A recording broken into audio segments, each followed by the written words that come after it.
Hi there, in this video I'm walking you through how to do kneeling counter stretch.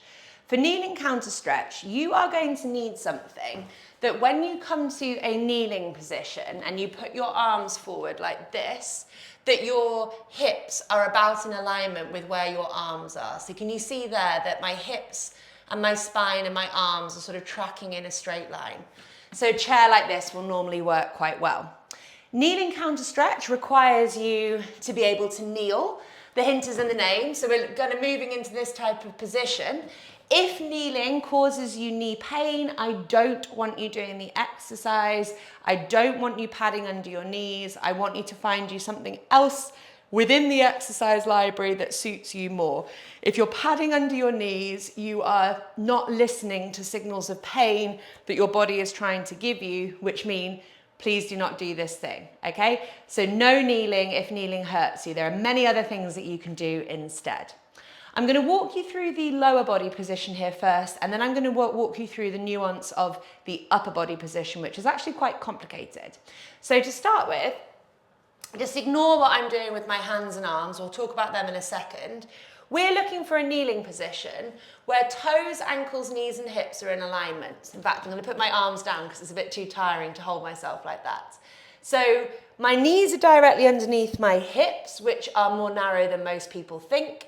My toes, my ankles, my knees and hips are in alignment, so the toes aren't kind of touching, coming together, they're not too wide. And I'm trying to keep the tops of my feet on the floor, so I don't want them tucking under like this. I'm really trying to use the feet there to stabilize, and it's also going to help me get more movement through my pelvis by doing that.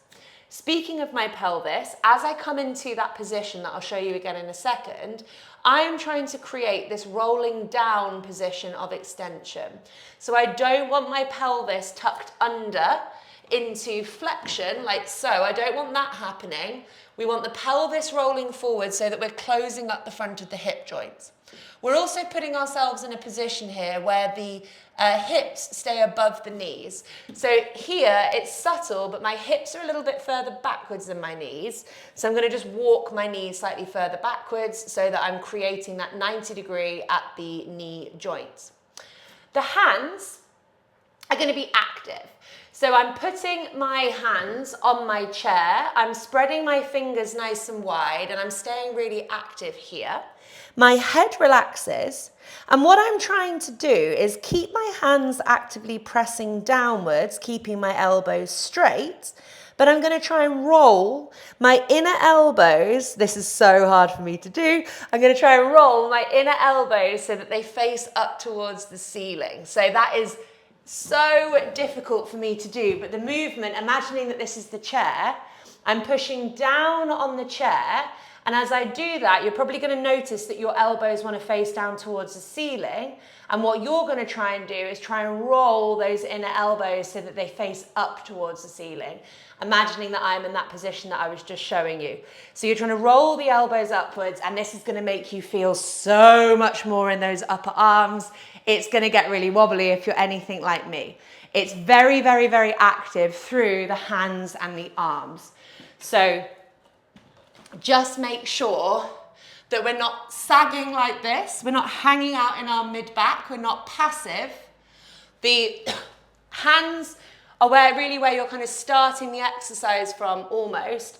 Spread the fingers wide, push down with the hands. You'll feel how that activates all the way up into your shoulders. You draw your upper body so that it's level with the pelvis.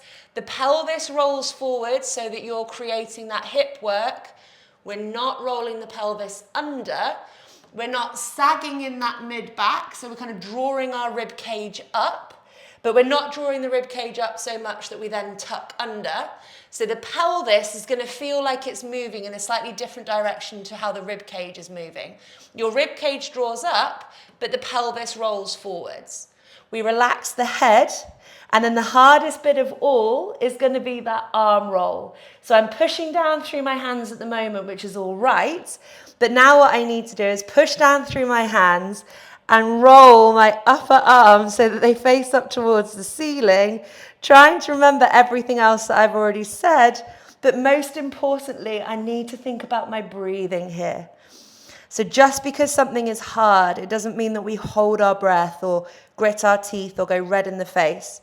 So I'm trying to roll those upper arms, which is definitely the hardest bit of the whole thing, whilst also trying to maintain that downward push with the hands. I'm trying to keep my pelvis above my hips, rolling forwards. I'm trying to keep up in my rib cage so I'm not sagging. I'm trying to keep the tops of my feet on the floor, but it's that external arm movement that's the hardest bit.